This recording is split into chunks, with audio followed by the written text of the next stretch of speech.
Быть в составе России, но сохранить свою самобытность, культуру, язык и традиции. Ингушетия успешно развивается, будучи в составе большой страны. Сегодняшнее мероприятие – это итоговый концерт творческих коллективов и солистов всех домов культуры Ингушетии. Тематика мероприятия историческая. Между выступлениями ведущая рассказывает о важных датах в истории как Российской Федерации, так и в Ингушетии. Наши прадеды, деды были мудры в своем решении, определяя судьбу ингушского народа в составе государства российского.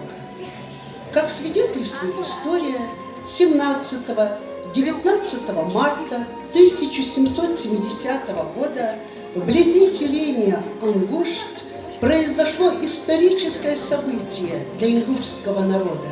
Впервые был подписан договор о добровольном вхождении Ингушетии в состав России.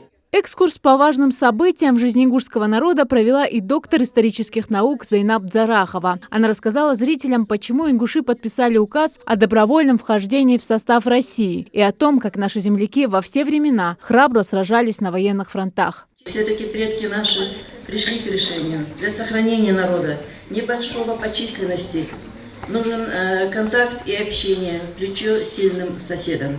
И в то же время представители российской власти, исследователи, путешественники, приезжая, все время вступали в контакт с нашими предками, а ингуши за все времена жили в центральной части Кавказа и понимали, что дружба и союз с таким народом будет способствовать во многом благополучию и взаимоотношений, и постепенного вхождения и других народов.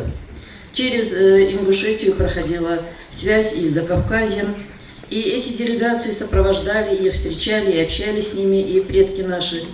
И вот как вы обратили внимание на два символа сильных, Кремлевская башня и башня Ингушская, они все-таки в лице своих народов пришли к тому, что мы нужны как Россия Ингушетия, так и Ингушетия Россия. Ингуши связаны с Россией историческими нитями, поэтому на сцене сегодня так гармонично ингушские мотивы сменяют русские народные танцы. С большим задором русские пляски исполнил ансамбль из сельского поселения Мужичи.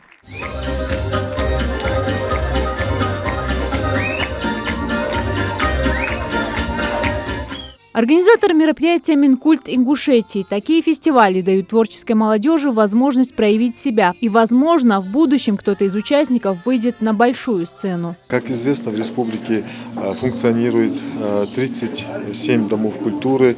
И во всех этих муниципальных учреждениях есть кружки вокальные, хореографические, театральные.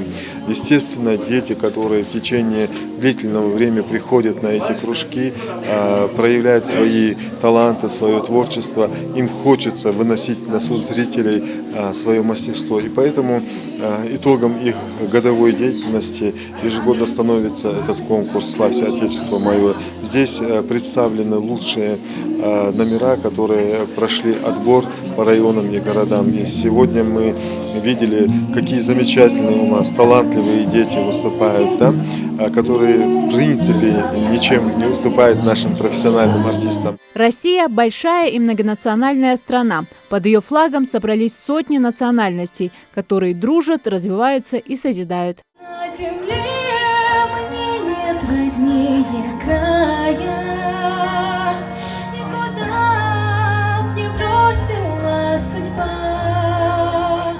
Зарема Ивлоева, Джамалил Султыгов, Новости 24.